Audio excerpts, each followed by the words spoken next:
Welcome to Lagniappe, a program about events, issues, and people. I'm Cory Crowe. I'm joined today by Charles McDonald and Doyle Jeter, and today talking about the Northeast Louisiana Music Trail. And Doyle, welcome back. Oh, thank you. Thank you, Cory. And the KEDM, 22 times you've done this now. 22 times is what we're up to on the marker number. Right. And this time you're coming to ULM. Tell me what's going to be going on. Well, since beginning this project, honestly, there was always the intention to do a marker here on ULM campus at Fant-Ewing Coliseum, always. And time was right to do it. We got my daughter Molly applied for a grant, the ULM Opportunity Fund, through President Barry and his wife Christine, and darned if we didn't get the grant, and it paid for the marker, so it was the right time. So Dr. Barry and his family helping pay for the marker at ULM? ULM, yeah, ULM Foundation, everybody. It's pretty humbling. You brought along an old hand with you from ULM, Charles McDonald, and you were here a long time on the staff. Tell everybody what you did at ULM. Well, from starting in 1968 as coordinator of student activities, where we did a few concerts over the years, and until 2002, the last 10 years of which I was Dean of Student Affairs. And so it was a 32-year run and a 34-year run, really, and something I certainly enjoyed. You brought hundreds and hundreds of events and concerts and musicians and comedians and shows. Some of those have to stick out over the years. What are some of those artists that appeared over your tenure with the Union Board and then later the Campus Activities Board? Well, you can go anywhere from the Eagles to Ronnie Millsaps to Harry Chapin to Kenny Rogers. We also had Kool The Gang, Harold Melvin and the Blue Notes. We Charlie Daniels Band. So we had quite a variety of entertainers, and that was by purpose. And the Union Board, as part of their responsibilities, they would survey the student crowd here at ULM and decide what type or what group of musicians, what type of music did the students request, and then try to meet that request. Now, I've worked for years in a union building where the local union takes care of the setup, and the artists show up, and the union does all the work, basically, setting things up and taking care of the electrical and the audio and the lighting and all of that. You had something different going at ULM. Tell me a little bit about that. Well, it was very different in that we were not a union stage, since we were using this as a classroom experience. And how we did that was the Union Board, they did the work. It's that simple. They did contract negotiations, they did setup, they did tear down, they did hospitality, they did the box office. So it was really a learning environment for our students through the Union Board and the Campus Activities Board.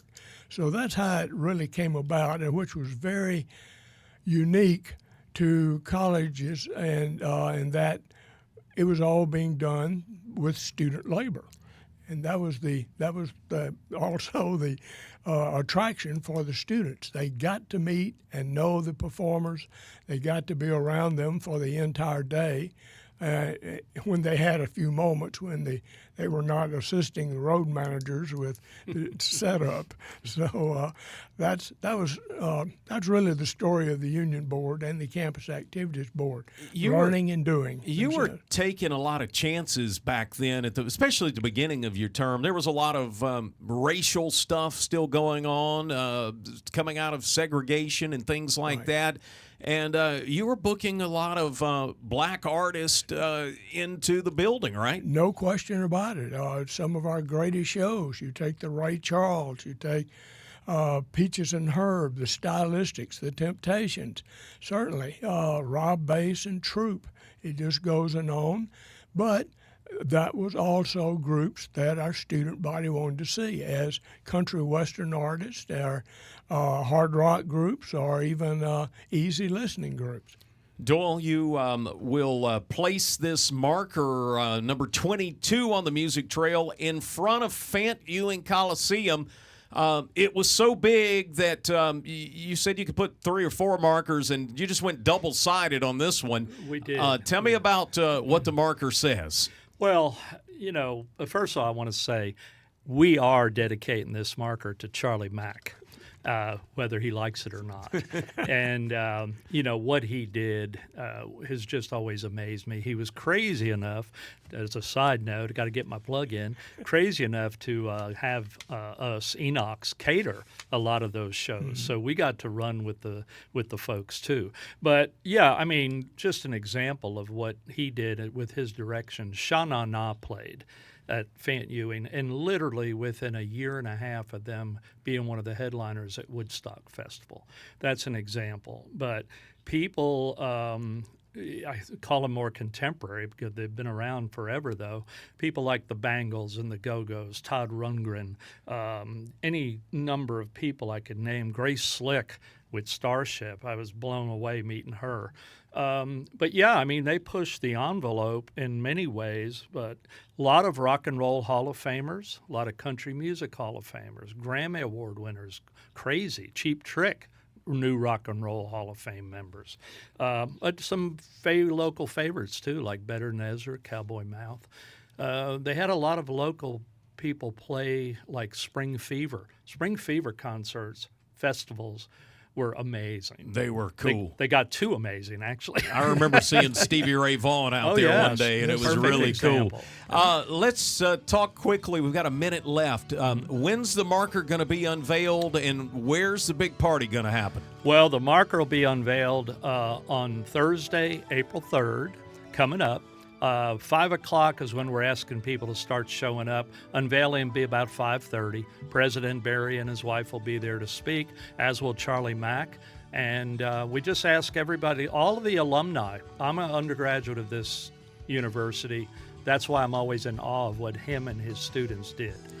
So come on out. That's on April 3rd. You can find out more by looking for the Facebook page, the Northeast Louisiana Music Trail. And don't forget, April 19th, Newellton, Pee Wee Whitaker marker, and then one for Doc Savage on May 3rd. Find out more at KEDM.org. Thank you.